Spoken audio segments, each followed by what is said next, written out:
What's up, guys? Welcome to today's match. Sorry, we're a bit late. Had a little bit of issues with the stream. My name is Trinok. With me tonight is the wonderful Nari Mizuki, and we've got GG Goliath Gaming taking on 8-Bit Oddity. How are you today, Nari? I am doing fantastic. This is our number 6 billion of Overwatch for me this weekend, and I've absolutely loved every minute of it, and I'm excited that it's finally some ZA stuff. Can't wait to dive into it. Yeah, it has been a while since I have costed South Africa myself, but no holding back here or no waiting around as we head into Busan. First map, run me through this little section of Busan. So this is a map that we've seen a lot of goats on recently. Of course, it is a control map. It's where the goats composition will shine, but there's a lot of possibility for other compositions. You can run a great Pharah here. You could run a great Pharah Hanzo for those sidewinding damages coming from all sorts of different directions. And having just said that, it looks like that's exactly what we're going to see. Goats on the one hand and the Pharah Hanzo on the other hand. We've seen the Pharah Hanzo composition in the World Cup and it worked to great effect, and I'm excited to see if GG can make it work in the same way for them. Well, they're going to just be running straight into it. You've got 8-Bit also running those goats. Well, actually 8-Bit is running the goats and GG's running the Mito 9 on that Pharah. I was hoping you would talk there because, you know, this is just a little bit of a poke off here. There's not really much fighting happening. I mean, I would have said some stuff. Now stuff's happening. Okay, we're getting back into the swing of the casting, guys. Looks like this fight's over, so let me break it down for you. Mito putting a lot of damage into the back line of 8-Bit, of 8-Bit Oddity. Wow. So yeah, these guys have swapped teams, and it's been very confusing to figure out who goes where. So yes, Mito putting a lot of damage into 8-Bit Oddity and making it very difficult for them to do anything on this goat's composition, and that is the massive positive side of this Pharah Hanzo composition. You get a lot of damage in, and it's very difficult for them to deal with because they only have one shield. Yes, they have the Matrix. It doesn't last very long and it's got a long cooldown. They've got Zarya Bubble, but it can be bursted down quite easily. Okay, I have forgotten how to observe as well. This is fun. That's a pretty damn big barrage. That's a massive Oh. barrage from Mito 9. So he just comes out firing from the get-go. And like you're saying, Mito used to play for 8-Bit Oddity. Now he is on GG rosters, one of the DPS players. Yep, and it makes a lot of sense why they would have picked him up. He is a fantastic DPS, as he is showing off right here. We had Lavius on the Hanzo and right on the left-hand side, putting in some damage, and Reinhardt had his shield up to protect from that, and little did they know that Mito was going to swan dive from above and completely wipe out their team. GG with a very strong, dominant hold here, and it's going to take quite a bit from 8-Bit to get on here and finally start contesting. They do have 3 ultimates that have come online, and a 4th one about to come online. Can they do something with it? Well, that's on the side of Goliath Gaming. Oh yeah, 3 ultimates on the side of 8-Bit, that's right. So as the Dragon Strike goes through, does get good value from that. For Lavius, I had my side swapped around. Goliath Gaming got great value from that. Lavius coming through, Hanzo going mad. But now, as you're saying, 8-Bit still have those 3 ultimates. Didn't quite throw them out in that fight yet, but they do need to make a change here. This composition's just not working out against the DPS of GG. Well, it also comes down to the ult economy. I mean, it's taken them the whole game to get 4 ultimates. Obvious blew his Earth Shatter and it got nothing, and for the rest of it, they just haven't had the ultimates to take the fight. Oh, there's an Earth Shatter from the big man of Z-Lord. Doesn't manage to find no real capitalization there, but they're on the point. Rock Rush from Mito 9 does take out the tank and the support. That's going to be a huge one here. GG on a great position again. Ultimates thrown everywhere. These DPS are having a hell of a time. Oh, but then that self-destruction, not have gotten that much value out of that. Although Omega finds himself alone in a bad situation, and that's going to be it for the first map. Round 1, going to GG. Very well played there, especially from Mito and of course Severin on that Zarya. Every time Mito went down for a barrage, he immediately got bubble and it protected him from any damage. Yes, he did die at the end of his barrage on that last push there, but it didn't matter. At that point, he'd already taken out 2 people. He'd done his job.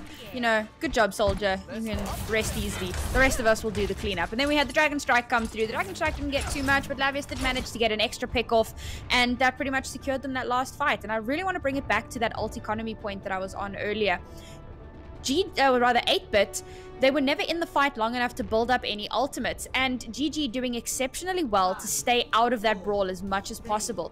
So they only had their first ultimates come online around the second last fight. You cannot allow that to happen. If that's happening, yes, Goats is a very good composition, but if that's happening to you, you need to make swap-ups. Hopefully they'll do better this time with the Mei Goats.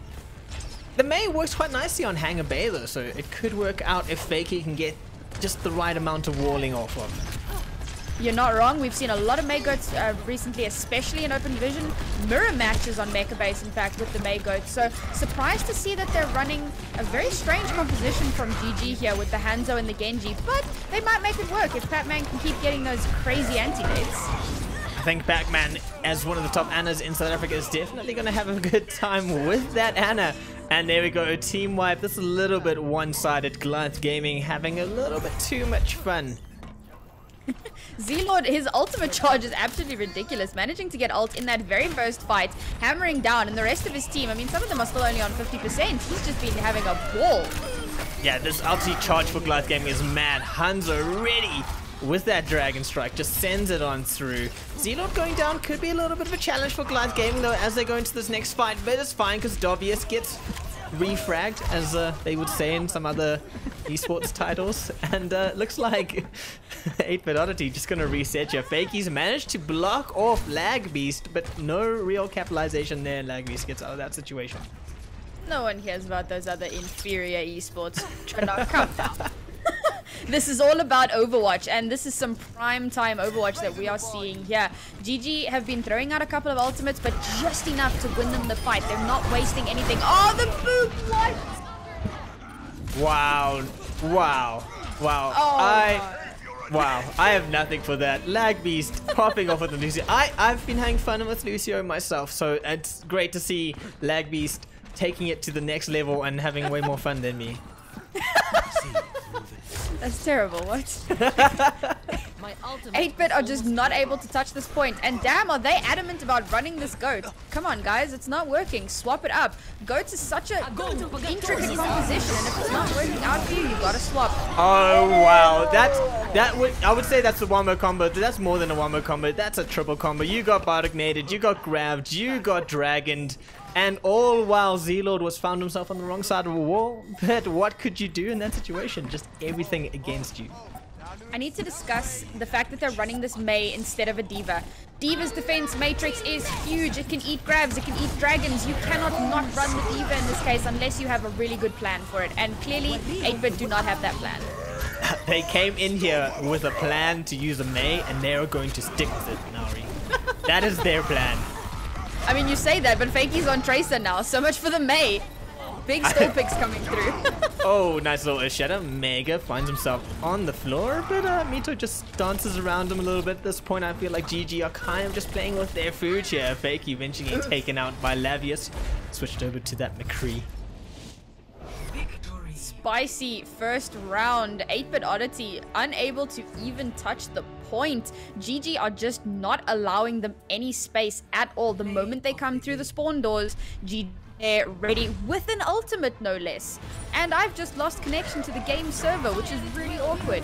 It is very awkward, considering I'm still connected to the game server, watching this beautiful Dragon Strike from the man Lavius. And first point there. That was another thing that I really need to point out. We spoke about Pac-Man and his Anna, and I mean, I gotta give it to him. Getting those nades into those grabs has been absolutely huge. And something that I need to point out once again is the D.Va issue. You have a D.Va. You need to be using her defense matrix to deal with those things. And you have a Mei wall. Okay, so they didn't have the D.Va, but now they had a Mei. They could have put up wall every time there was a graviton surge. They could have done something to deal. It might not have helped with the dragon, but it at least would have helped with the nade. And then possibly if you have a support ultimate that you can use instead. I feel like 8-bit are not thinking through their strategies. They're just running something that they've seen in high-level gameplay, and they're like, well, this is going to work. And it's something I spoke about in Open Division today. Just because A beats B doesn't mean that you automatically win. You still have to be able to play A at that level in order for it to be effective. It's the problem with Overwatch is it's such a heavily reliant team game. I know some people would hate it for that reason, some people love it for that reason. So if you're not working as a team to counter the opposite team, you're just going to get walked over. We saw it here, 8-Bit refusing to counter them in any sort of real way and kind of just sticking with what they have rather than adapting as a team. Kind of just cost them that first map. Exactly. You know, they're so adamant on running this GOATS composition, and GOATS is, as you say, like Overwatch in and of itself is a team-based game, but GOATS over and above that is an exceptionally team and coordination-based composition. Like, if you don't know exactly what cooldowns to use when, if you don't know how to use your cooldowns, it's not going to work. GG, they're not worried about GOATS. They're doing their own thing. They're realizing that based off of the strength of their practice and the compositions that they have worked so hard on, they're not concerned about a GOATS composition. They're working around it. They don't care. I mean, they were running a Genji into a Mei with very little oppression, you know. He was just getting in there, he was getting the blades, and they weren't concerned at all because they were playing smart. They weren't just trying to A beats B through the game. They were thinking about it. They were deciding, how are they going to do it? Okay, Genji, make sure you know when you're the Mei. We'll keep the Mei distracted. Or if it's on Busan, it was cool, Pharah, you stay on the right, Genji, you're on the left. Oh, sorry, not Genji, Hanzo, use your Stormbow, get a ton of damage in there, distract the Reinhardt, then we'll have Mito barrage from the right. They've really thought it through to the last detail.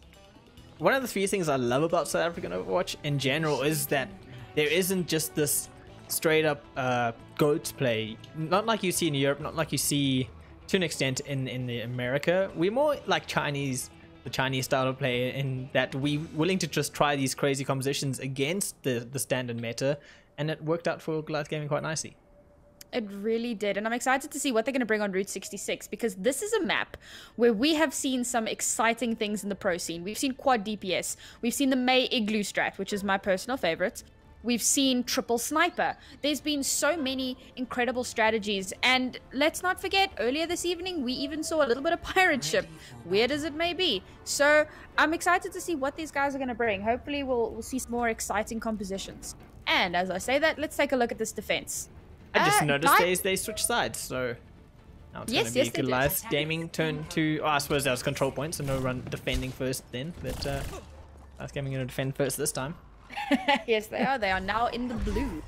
And they're running a pretty decent dive, except obviously instead of a Genji, they're running a Hanzo. And they've got Mito on that Hanzo, and we know that he's not to be trifled with when he's on that Hanzo. He can click a head or two, so I've been told, and so I've experienced, to my great sadness. I think everyone in South African Overwatch has experienced the Mito click the head.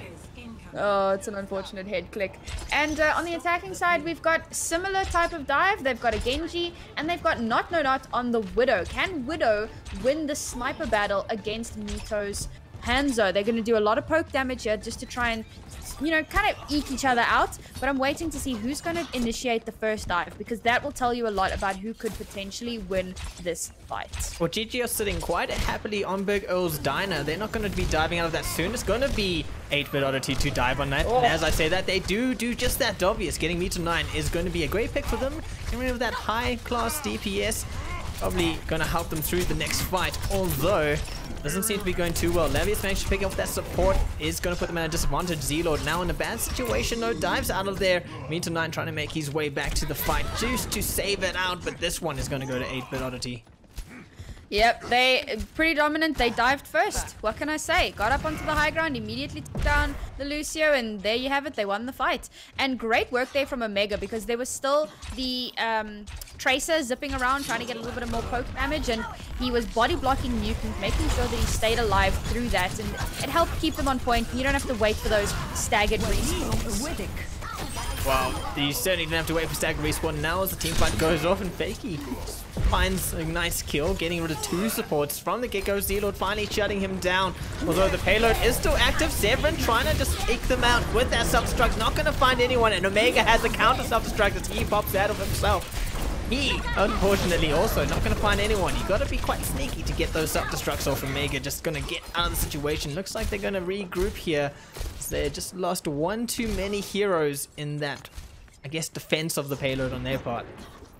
I feel like there's been a little bit of an over-commitment of ultimates, not from GG or Yeah, sorry, from 8-bit. Yeah, 8-bit have been doing really well to conserve their ultimates and only use them as necessary. Waiting, you know you've lost the fight, we regroup, we go again. That's how it's supposed to be. GG, on the other hand, it feels like they're struggling to gain ult charge, very similar to what we saw in Busan. They're struggling to get any ult charge, and so they're not getting value out of any ultimates because they just don't have the ultimates. They need to be getting a little bit more damage in. They need to be building up their ultimates a little bit faster if they want to continue their win streak. Well, it looks like Mito has decided now just to match the Genji and take him out. Lavius getting the counter snipe with the Widow is going to be huge. This puts them at a huge disadvantage. 8-bit Oddity not going to be able to take this payload just yet. And might not matter if you have out disadvantage now, if you're just going to win the team fight completely. That is exactly what LaFon said earlier today in Open Division. He was like, it doesn't matter about ult economy if they're dead. And it's absolutely right. You can't use an ultimate if you're dead. But slowly but surely, 8-bit are continuing to build up even more ultimates. Omega already 50% of the way to another self-destruct. They've got a defensive ultimate. They've got the nano boost. They can go with a nano blade, and all that there is stopping the nano blade is the beat from Lag Beast if he can get it off. If they can take down the Lucio before they do the nano blade, then they could push this all the way to the end. There's a lot of potential here for a steamroll. A lot of potential for that steamroll, a lot of potential for the snowball. They have a good out advantage, but Fakey going down and the nano blade no longer on the table as this Mutagun just wastes that nano boost on the Primal Raged Winston. I don't see this being a snowball quite yet. Unfortunately, Dovius not getting value out of that Primal Rage nor out of the nano boost. Omega unable to remake, and Zelo just going to pounce and push them away just to say, no, you cannot. So Zelo's Primal Rage, I'm going to start with that one and say that I felt that it wasn't necessary because they'd won the fight. Then, oh wait, I'll analyze later. Let's see what happens with this. Nothing happens with that. Yeah, okay. I was going to say, you could probably keep going. I mean, one Dragon Blade is just going to get shut down almost immediately. As once again, 8-bit Oddity held on to ultimates so long and ended up just throwing them away in the final desperate moments of the match. Although, self-destruct and a beautiful bubble by Z-Lord keeps that from getting any value. Reason goes down, no more supports, only Fakey and Mudengun left in this fight. And I suppose so is the Winston of Dovius, but he goes down fairly quickly, and now it's just a lonely Tracer who's not going to be able to really get much value out of herself.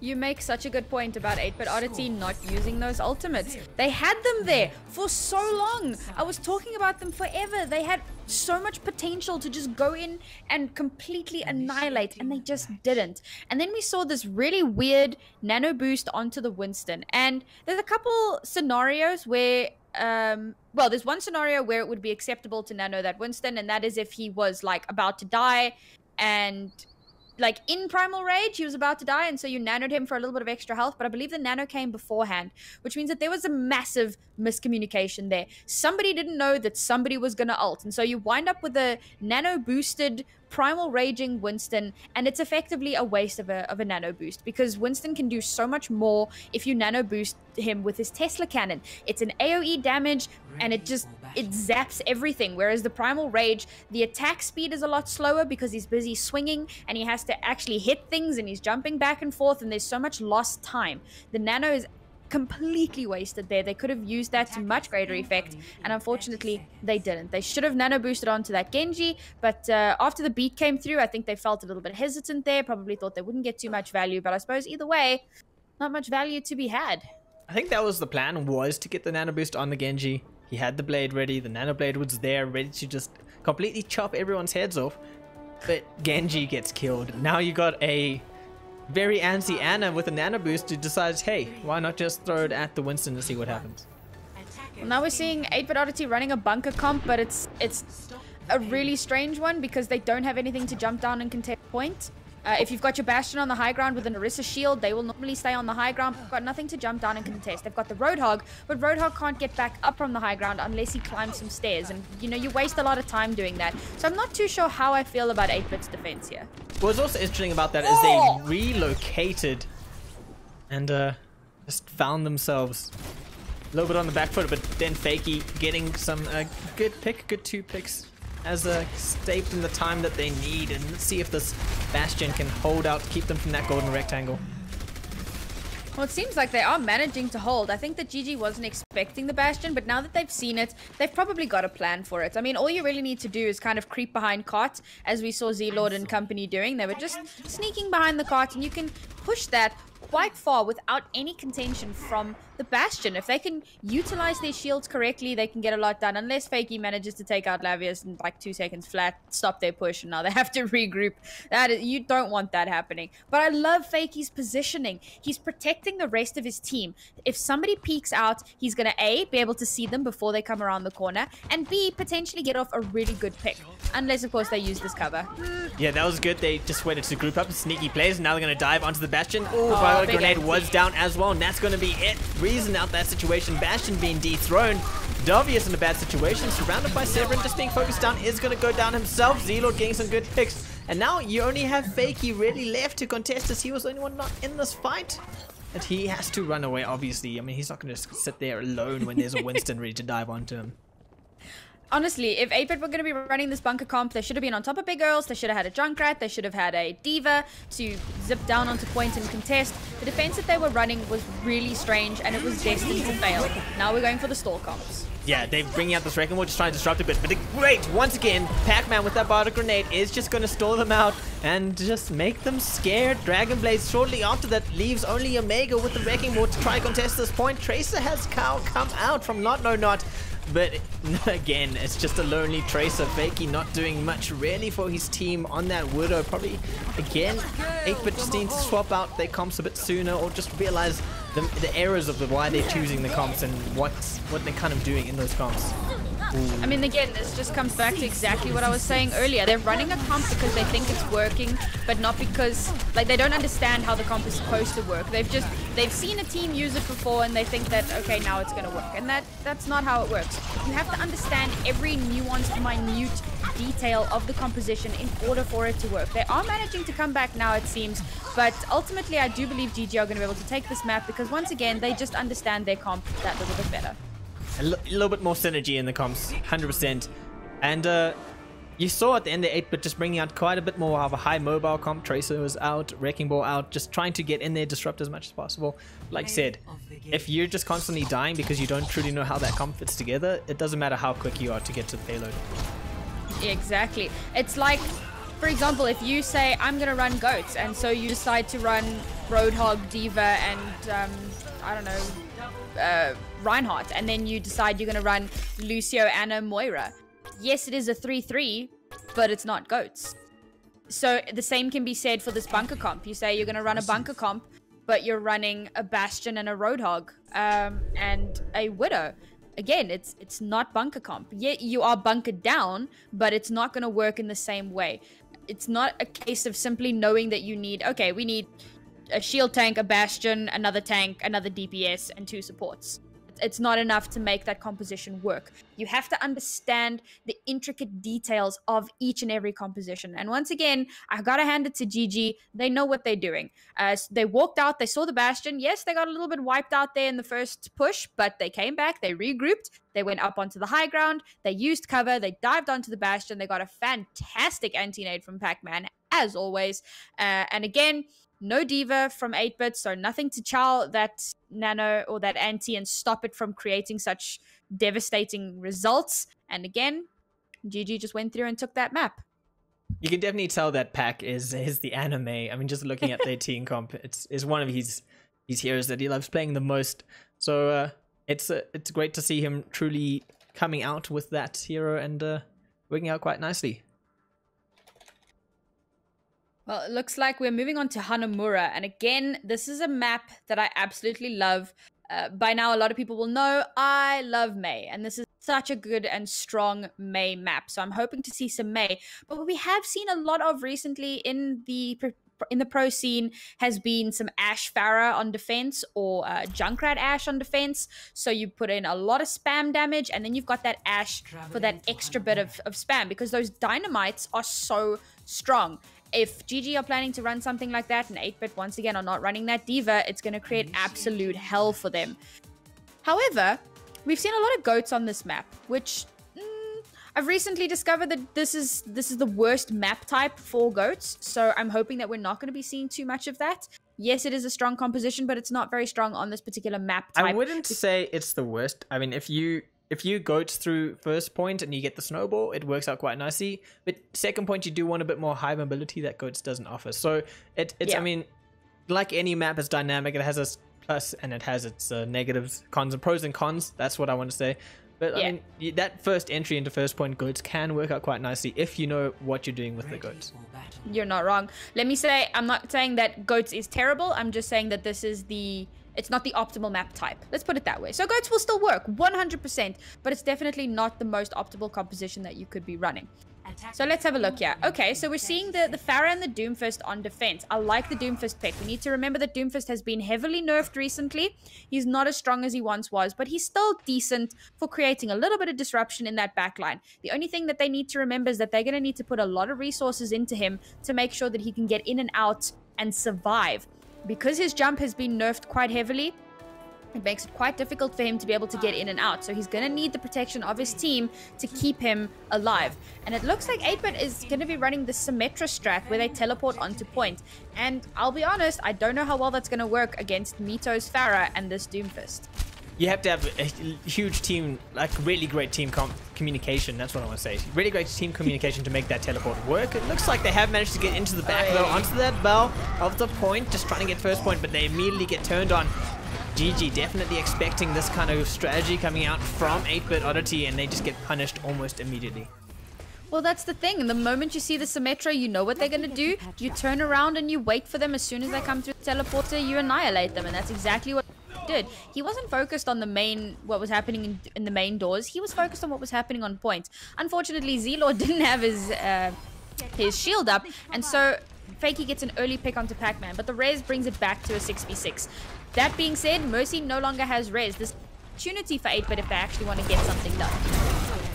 Well, they are going to try and get something done. Omega with the Zarya just spamming that right click, trying to bash through the shield of Z-Lord. Not quite going to work out for one Zarya to do that on her own. So maybe Omega, just rethink how you actually approach taking on a Reinhardt in the future. Yeah, a little bit too aggressive there from 8-Bit's tanks. They were keen. They were in it to win it. But GG was not interested. They didn't really have the support that they needed from the rest of the team. And once again, this ultimate game is so crazy. GG sitting on almost 5 ultimates. The 6th one halfway. Whereas 8-Bit are really struggling. They've got 1 ultimate online and the rest are still trailing heavily behind. Not have made the swap onto Ashe, which could be quite huge. If you can get a lot of if you can get those dynamites and you can get a lot of spam damage in, that can be pretty powerful for you. Ooh, but here comes the barrage with... Okay, it gives some value. Yeah, got Omega out of the situation. Running the double sniper though, like I said, could have huge value for them. Could have a good payout. Fakey almost gets taken out by Lavius using the Doomfist quite nicely. Although this is a great opening here for 8-Bit to get on. Z-Lord has been put to sleep, and that means that they don't have to worry about that big man with the big tank. Although, they kind of just get spammed down by Mito on the side while Z-Lord took a nice refreshing nap and now is ready to get back into this fight. Sometimes that's what you need, man. Just a quick little 5-minute power nap and get back into the action. The one thing that is disappointing me about 8-Bit Oddity's composition right now is that they're not running the Mercy. You cannot run double sniper without Mercy. You need her to be able to fly to and from, and her damage is invaluable. If you damage boost the Widowmaker, that's a one-shot kill. But then, for some reason, they're choosing to run the Anna instead, and I don't know, maybe they'll make it work. They've made a wide rotation onto point with a huge Earth Shadow. Let's see. It is very interesting not seeing that main healer on the composition lineup. Bob, though, is going to just cause a lot of issues for GG. He's cleared out that point quite nicely. Z-Lord finds himself in a corner, and that's going to probably be it. They might be able to get 4 ticks here as long as they can deal with Lavius. I don't know why I said 4 ticks. I can totally count. Well, I see Omega unfortunately wound up jumping off the map. I really loved what they did here. They threw in the Bob to cause a distraction on main, and then they full rotated all the way around on the right-hand side. That was phenomenally well done. It's very similar to what we saw in Busan earlier with the Hanzo and the Pharah. They created a distraction, and while the enemy team wasn't paying attention. They snuck around the back, and it worked out for them really, really well. Bob was left uncontested. There was no sleep dart because there's no Anna, and he just stood there and created problems. They even bubbled the Bob to protect him so that he could continue to cause problems as they moved on to point. Now, an early pick-off onto Reason is going to slow down their push. Now, they're going to have to wait for this regroup. That's not something you want. You need to be protecting your back line. You can't let them die before you've even reached it to point. They have now lost any snowball potential, and Fakey's going down. They're just allowing way too many picks to come through onto them. They've got to be waiting for their team. They've got to be regrouping. They've got to be sticking together.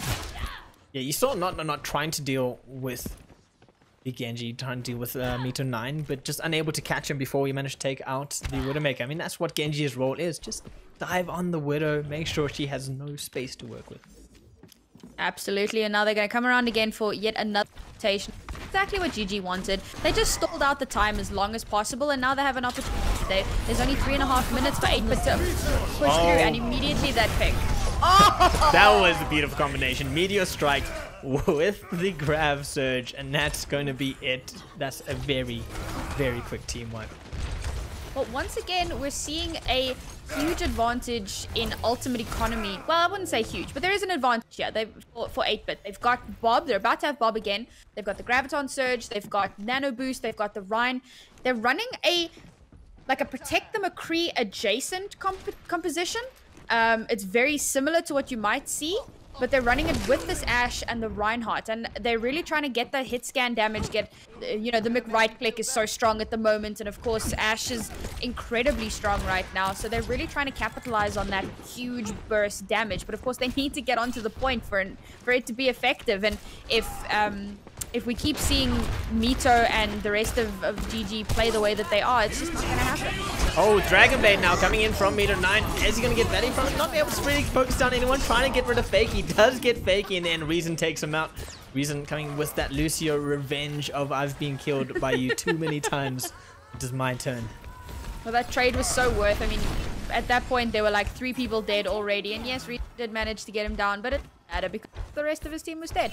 Now, once again, 8-bit forced back to spawn. They've got to rethink their strategy. They've got to rethink how they're going to do this. They now have only 2 ultimates. They're about to have the beats, which could be huge because GG have already used the Graviton Surge, so that could really help them. But Pac-Man is sitting there with his Transcendence. It's the only ultimate that they have online, but it is a really, really powerful one. If he can hold on to that for just the right moment, then they can possibly continue and hold on this second point.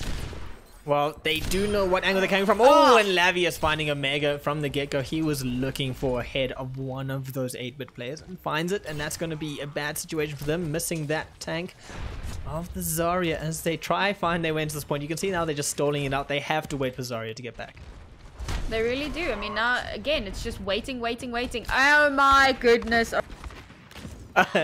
You're gonna be waiting a little bit longer because Lavius is having far too much space, too much freedom in this situation here, and that's it. They're done waiting. They have to go, and Mutant can get a nice sleep down, but his team doesn't really capitalize as they move down these stairs.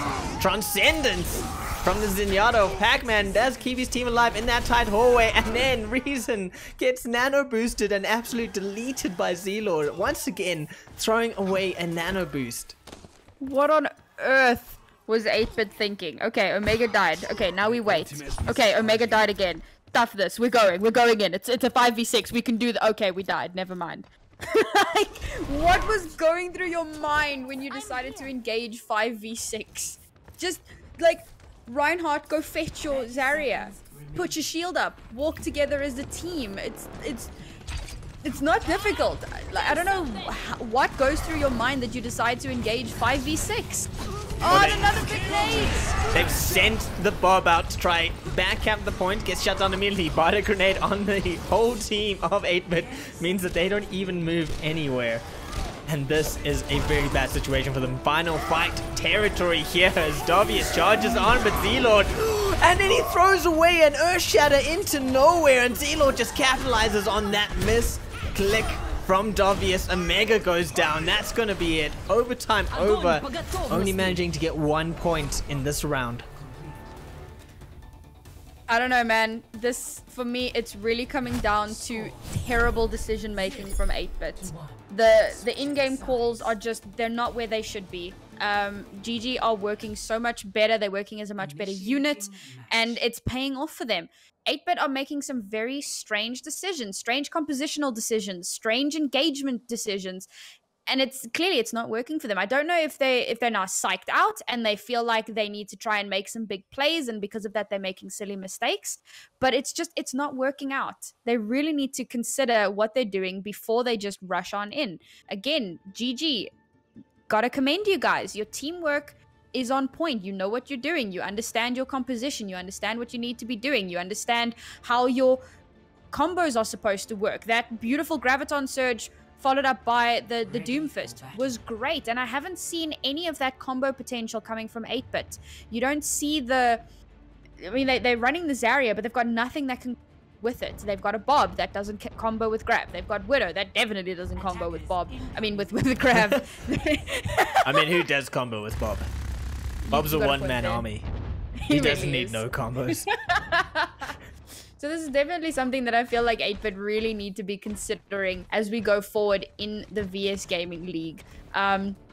You guys, you've proven that you have so much potential. We saw you at Comic-Con. The fact that you got to Comic-Con, I remember where you were when you started. Y'all were a ladder team at best. You got all the way up to Prem Division in a year. We've seen your potential. Keep it up. You got to practice these strategies, because right now you're looking like a bit of a mess, but you have the potential to be better. They are dealing with a little bit of a new roster, so that could be causing the issues that we're seeing here. Just got to refine out their teamwork here as the dive just tries to move in, sneaking around that side. Lag taking up by Not. It's going to be bad for his team as they now find themselves locked in the room. Dobby is just bashing down Z-Lord, and that's it. The rest of the team going to fall behind the Winston. Okay, GG, I was busy commending you, and now you've just disappointed me. We had Lag Beast frontlining.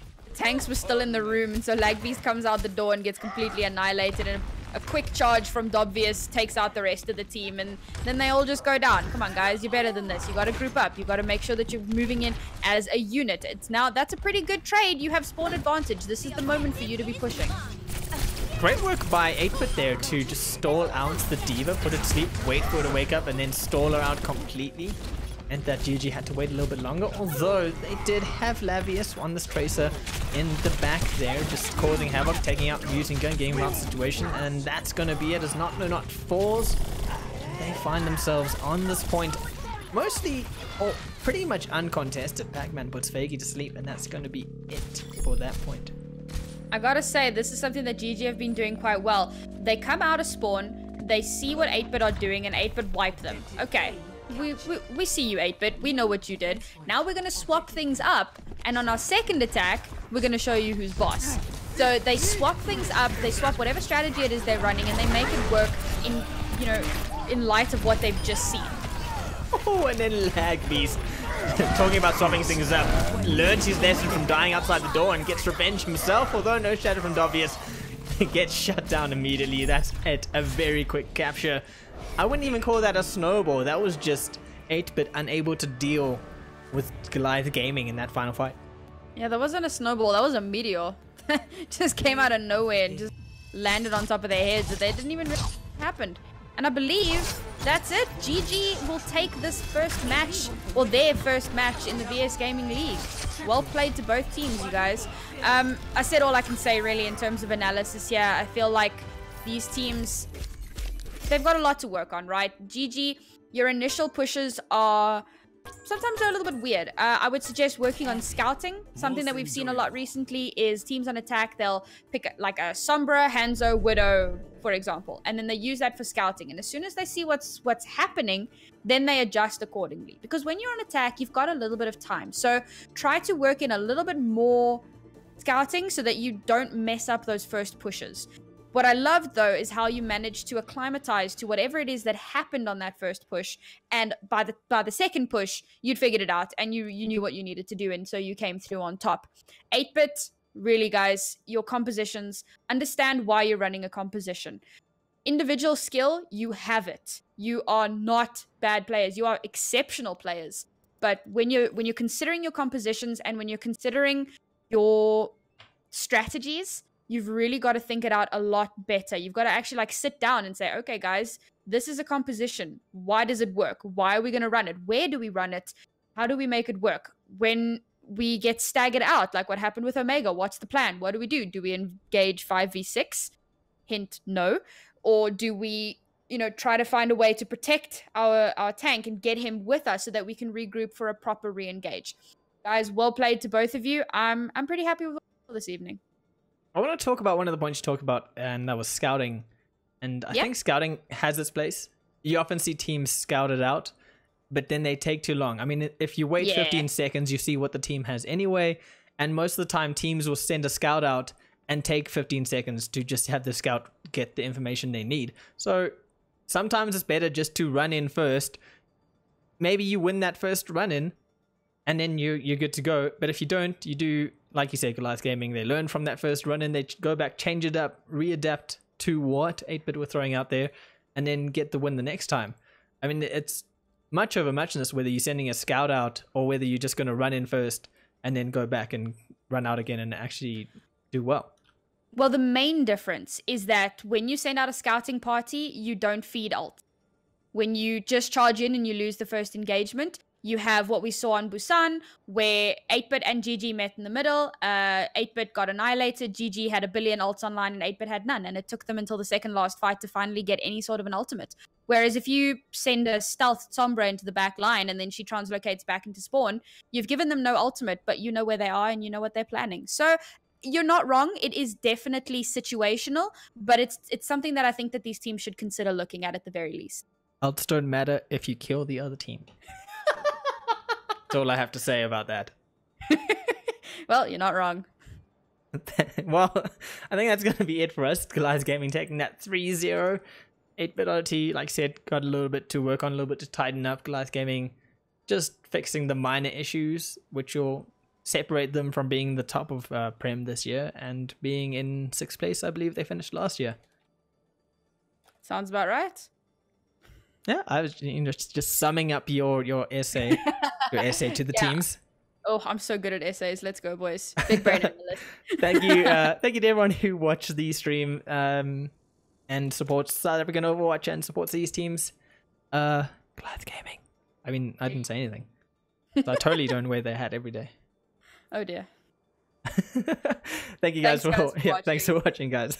I suck at ending streams, Nari. So that's going to be it for us. From myself, Tronok, and from Nari Mizuki.